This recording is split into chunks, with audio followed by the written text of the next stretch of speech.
के है, मगर वो सारे शब्द है माया के, और एक नियंचर ही केवल का बीज है।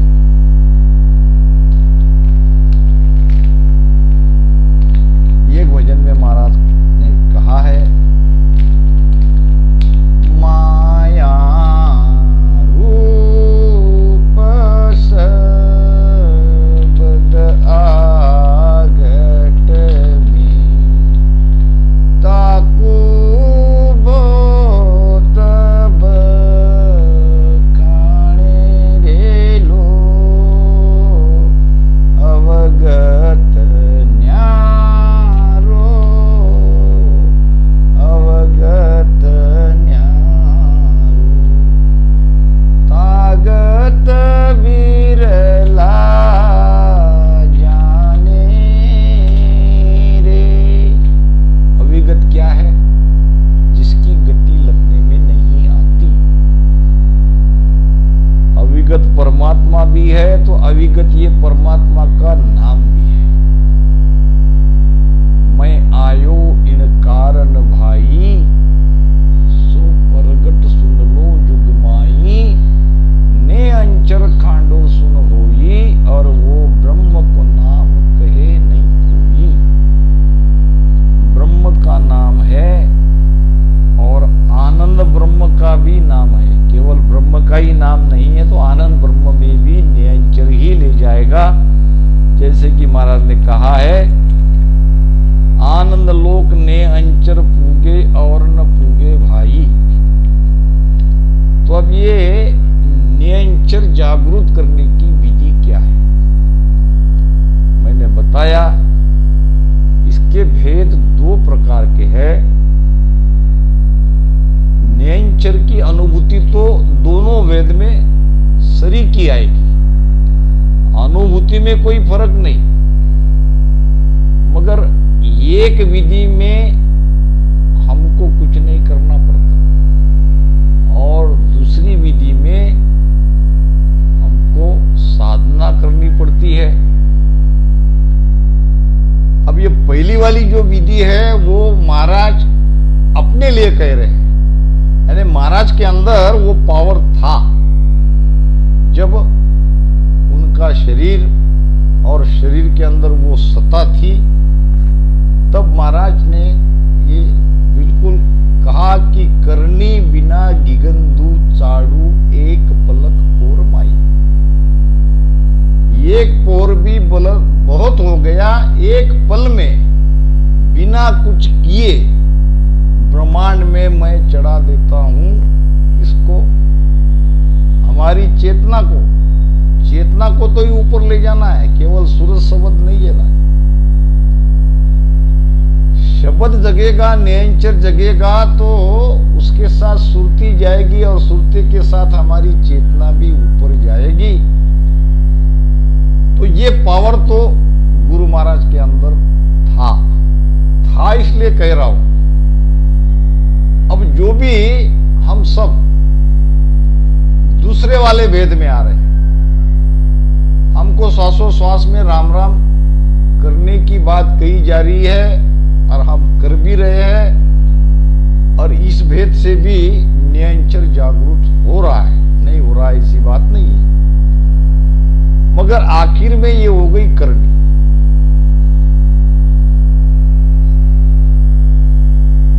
करनी इसलिए कहते हैं कि इसमें हम कुछ कर रहे हैं। महाराज कहते हैं कि चौथे पद मिलन की जग में सतगुरु एक उपाई, करनी सकल पद्धति जे की नाना विध कर भाई।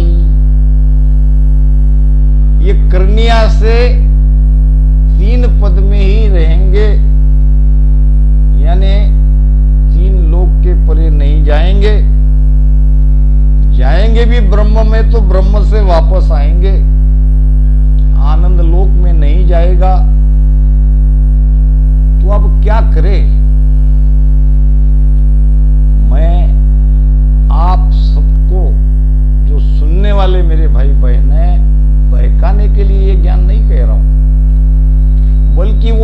विधि आपके सामने रख रहा हूं कि जो कि हमारे वाणी जी में है।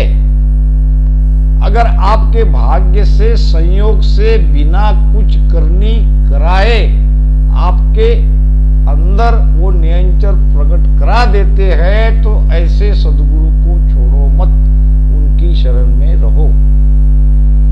उदरत कड़ा सता सतगुरु की, ध्यान भजन में नाही, इन सतगुरु को तजे शीस रे, तो आ पावे नाही। कुदरत कला सता सतगुरु की, ध्यान भजन में नहीं। कितना भी ध्यान करो, कितना भी भजन करो। अब ये कब कह रहे?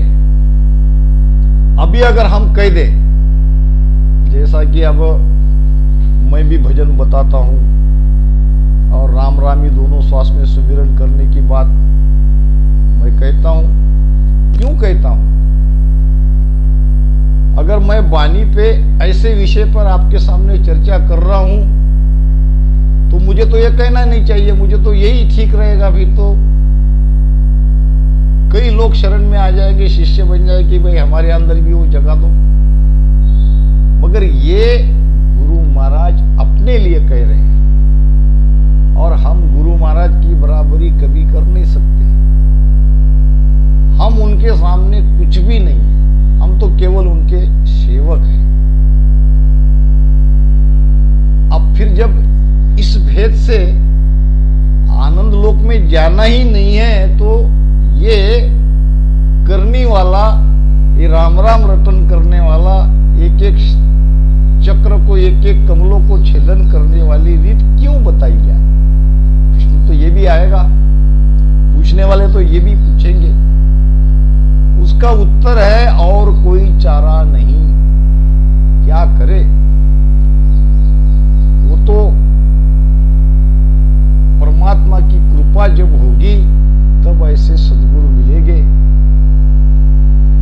महाराज कहते हैं, भाग बिना सतगुरु नहीं पावे। बड़े भाग्य से ऐसे सतगुरु के दर्शन होंगे, नहीं होंगे ऐसी बात नहीं। अशक्य भी है, ये भी नहीं कह सकते। मगर जब तक ऐसे सतगुरु नहीं मिलेंगे, तब तक क्या हाथ पे हाथ धर के बैठे रहेंगे या खोजते रहेंगे? खोजने से भी नहीं मिलेगा। खोजने से भी मिलेगा तो कैसे? महाराज ने तो बहुत अच्छी बात कही है कि आप सब जड़ी बूटी को खोज सकते हो। अगाध बोध में बात आई है। महाराज कहते हैं, देखो मैं बता रहा हूं साखी, राम राम। सोद्या जहां रतन नहीं पावे, नर इन जग के माई, जे कहूं से जमिले नर सेती, तो वो माने नाही। अब रत्न है, अनमोल है, कीमतवान है, सब हम जानते हैं। अब सोना है, अब इसको कोई खोजने जाए तो वो मिलेगा? नहीं मिलेगा।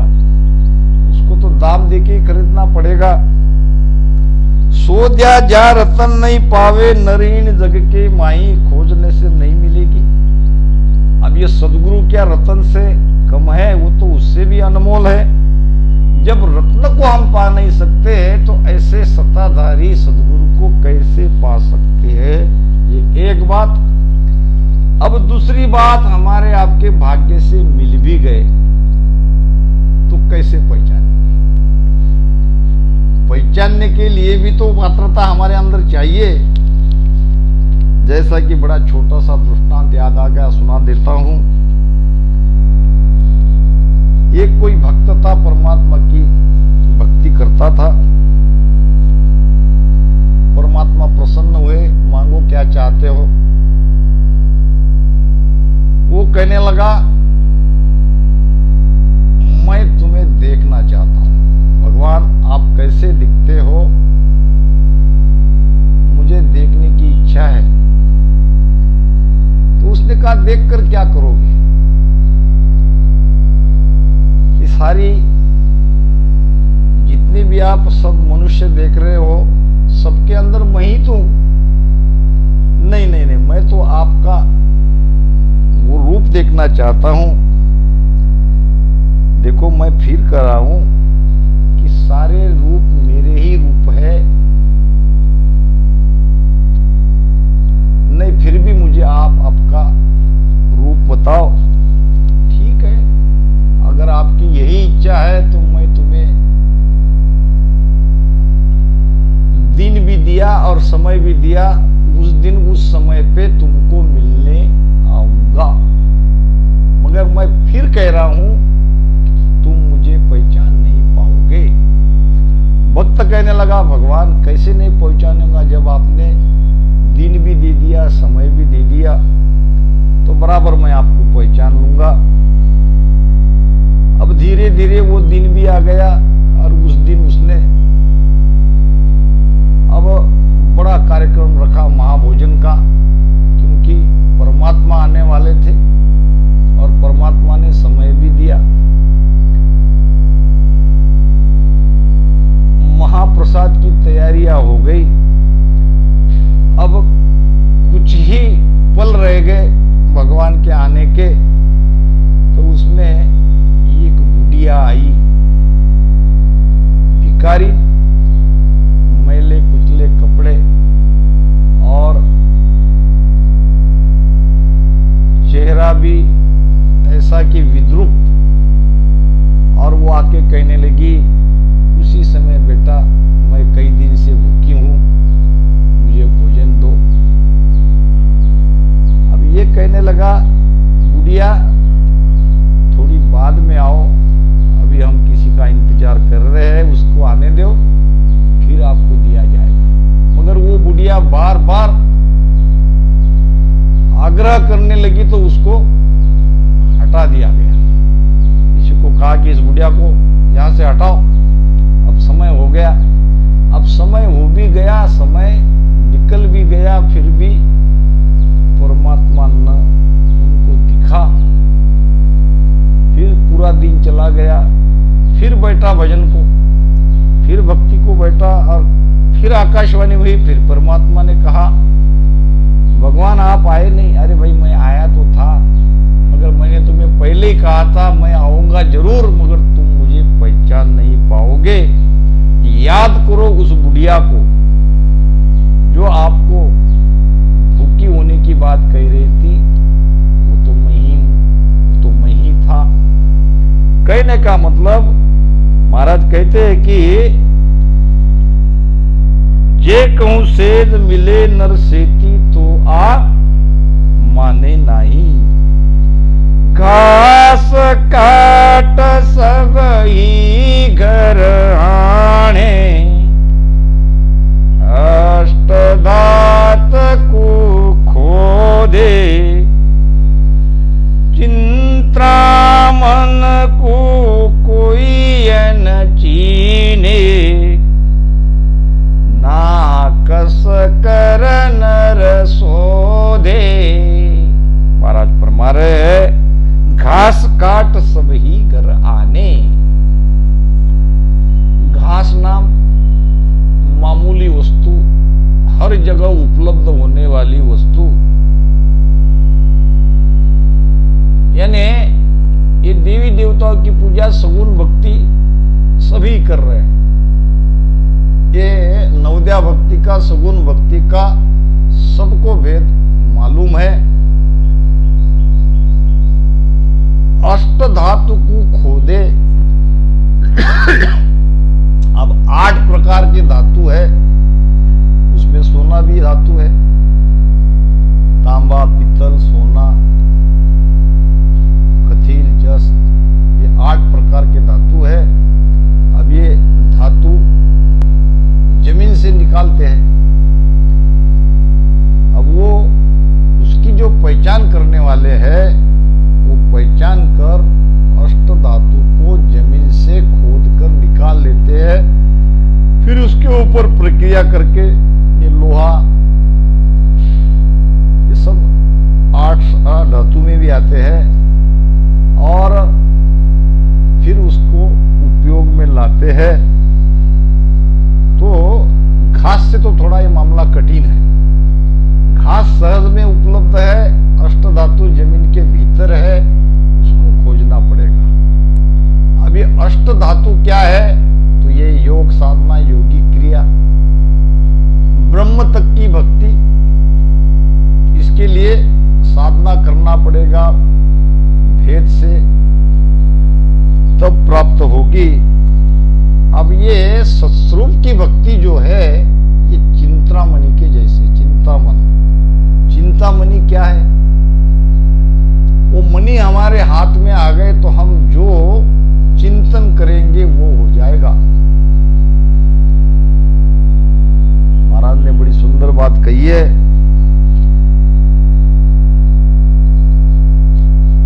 जो मूर्ख चिंता मन पावे,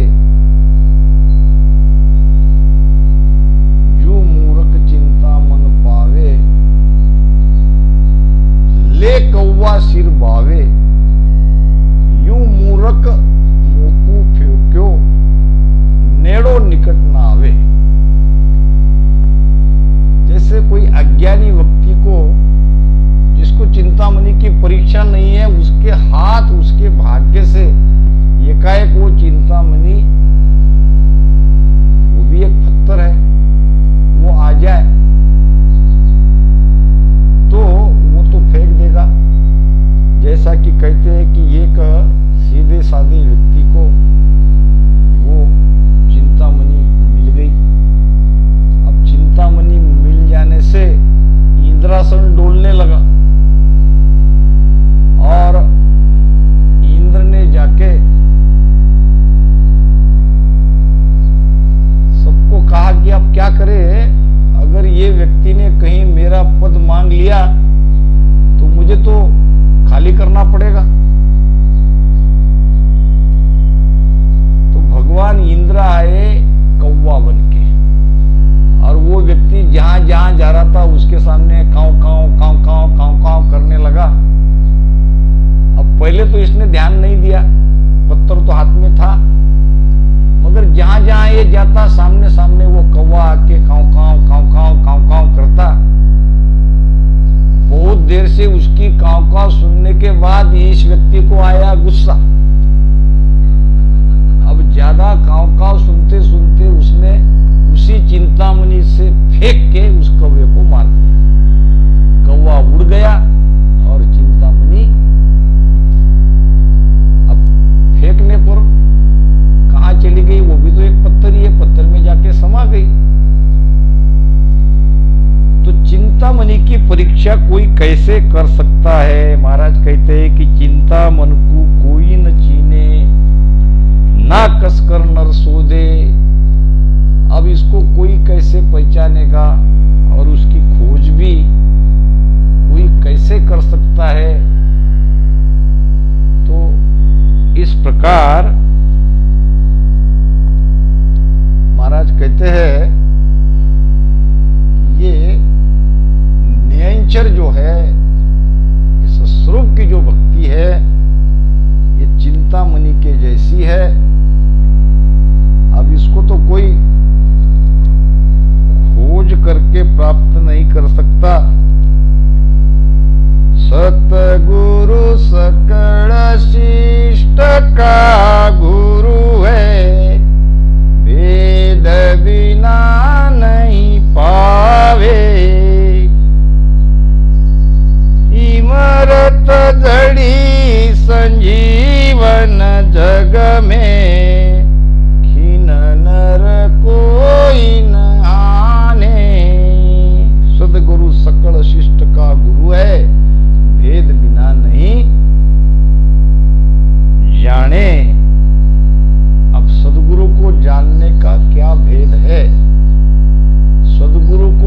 जाने का एक ही भेद है कि उनकी कृपा से हमारे भीतर में निरंतर जागृत हो जाना, और दूसरा कोई उपाय नहीं है। परख कर हम सद्गुरु नहीं कर सकते।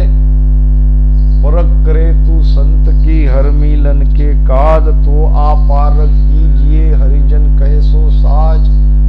हरिजन कैसो साज फिर आपारक कीजिए, ज्ञान ध्यान और सीख सुरत खेती पर दीजिए। सुख राम कहे सुन तातिया, छाड़ भरम का राज, और परख करे तू संत की हर मिलन के काज। राम जी की प्राप्ति के लिए संत की परीक्षा तो ऐसी हो सकती है कि संत जो कहे वो करे। अगर करने के बाद हमारे भीतर वो नाम न जगे तो वहां उनकी परीक्षा हो गई। तो महाराज कहते हैं,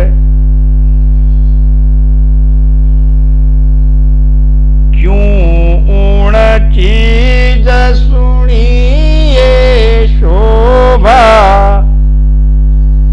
लीधी कदे न कोई। कैसे परखे पले वो बांधे, कहे वे चीज गुण धोई। महाराज फरमा रहे हैं, क्यों ऊण चीज सुनी ये शोभा, लीधी कदे न कोई। कोई भी वस्तु की शोभा सुनकर, महिमा सुनकर लोगों ने लिया नहीं, धारण नहीं किया, ये सत्य है।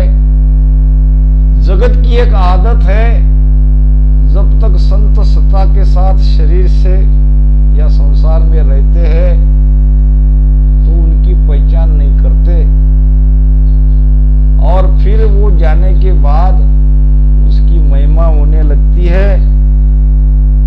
पाचे सकड़ धर्म सोई धरडा, तामे कारज न हुई। ये तो बस धरडा रह गया। अब धरडा को बाद में कितना भी बड़ा गुरुधाम बनाया, कितनी भी उनकी गुरु की मूर्ति बनाई, फोटो रखे, पूजा करी, क्या अब वो सत्ता हमारे अंदर जगेगी? ये तो केवल एक औपचारिकता मात्र रह जाएगी। संत जब तक है तब तक उसका सत्ता का लाभ मिल सकता है,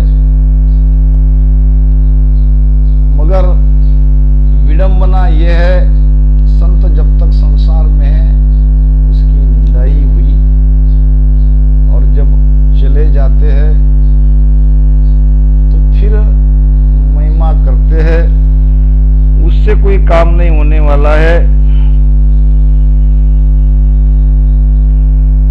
कैसे परके पले वो बांधे, कहे वे चीज गुण दोई।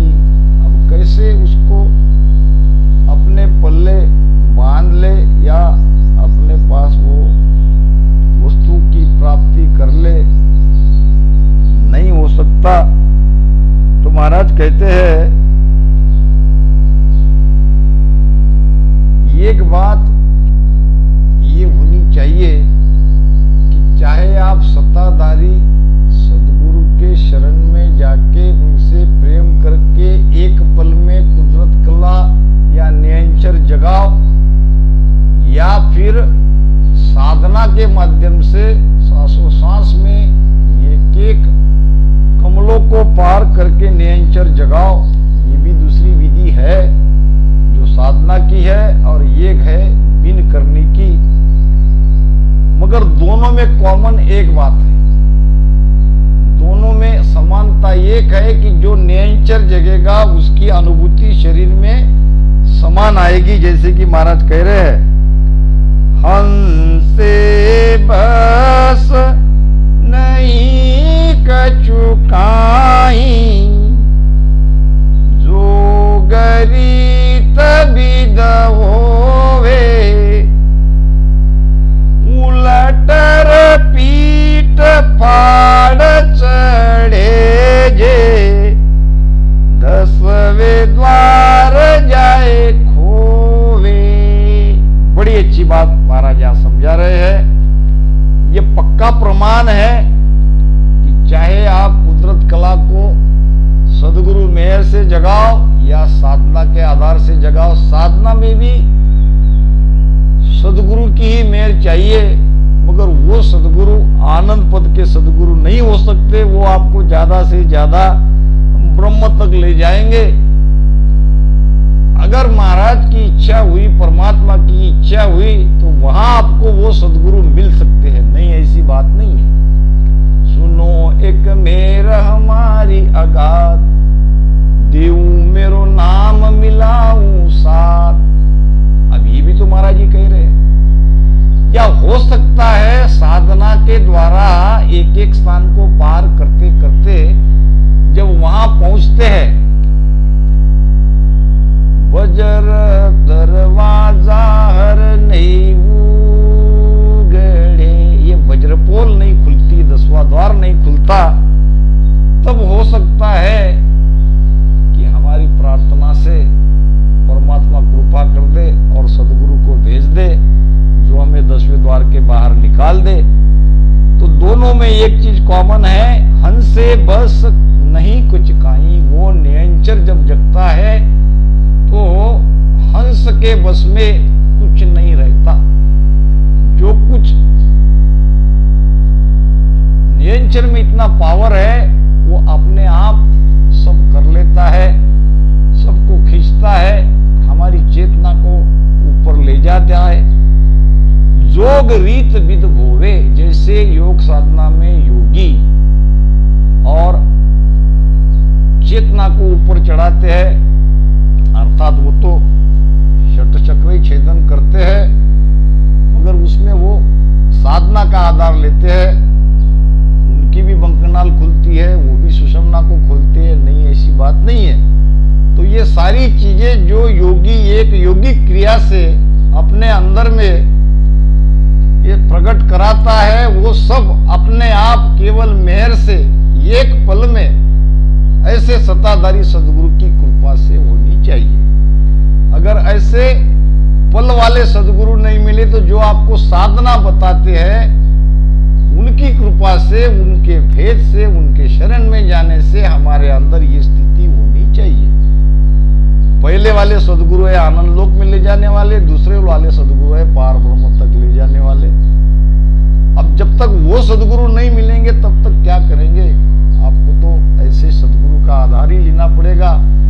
अब ये दो को छोड़कर केवल आपको राम राम में अटका रहे हैं और आगे की बात बता ही नहीं रहे हैं, तो उन गुरु को छोड़ो।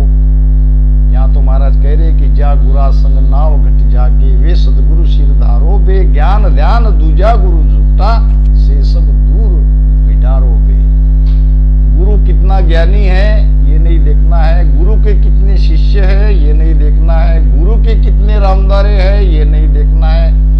उनके शरण में जाके उस भेद से हमारे भीतर अगर नियंत्रण नहीं जगा है तो उस गुरु को छोड़ो, छोड़ने में भलाई है। तो महाराज कह रहे हैं उलटर पीठ फाड़ चढ़े जे, वो नियंचर पीठ फाड़ के ऊपर चढ़ेगा और 10वें द्वार जाए, खोवे खोवे नाम खोले। अब 10वें द्वार को वो खोलेगा। इन्हीं शब्दों के साथ यहाँ वाणी महाराज को विराम देते हैं। राम राम सा।